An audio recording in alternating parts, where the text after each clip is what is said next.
एक महत्त्वाची बातमी समोर येते आहे। मुंबई आणि भोपाळमध्ये ईडीने धडक कारवाई करत विविध ठिकाणी छापेमारी केली आहे। 10,000 कोटींच्या कथित पॉन्झी घोटाळ्याप्रकरणी ईडीने 37 कोटी 13 लाखांची मालमत्ता जप्त केली आहे। या प्रकरणात एस अग्रवाल यांच्या नियंत्रणाखालच्या व्यावसायिक समूहाने ही रक्कम जमा केल्याचा दावा आहे। या कारवाईमध्ये सुमारे 30 कोटींची गुन्ह्यातली संशयित मालमत्ता गोठवण्यात आली आहे। यामध्ये सूचीबद्ध कंपन्यांचे शेअर्स आणि सिक्युरिटीज, म्युच्युअल फंडातली गुंतवणूक यांचा समावेश आहे। याशिवाय ईडीने 1 कोटींची रोकड, सुमारे 35 लाखांचं परकीय चलन आणि 5 कोटींचं सोनं आणि चांदी देखील जप्त केली आहे।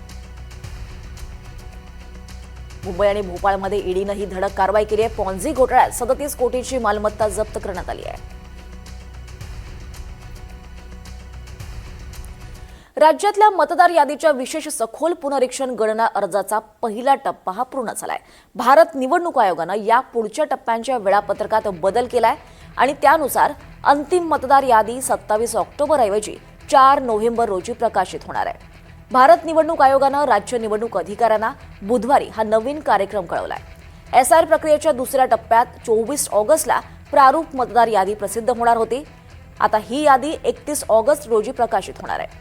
तर प्रारूप यादी प्रसिद्ध झाल्यानंतर दावे आणि हरकती नोंदवायला 31 ऑगस्ट ते 30 सप्टेंबर अशी मुदत देण्यात आली आहे। या दावे आणि हरकतींवर निर्णय घेण्यासाठी 31 ऑगस्ट ते 29 ऑक्टोबर असा कालावधी घेतला जाणार आहे आणि त्यानंतर 4 नोव्हेंबरला अंतिम मतदार यादी प्रकाशित केली जाईल।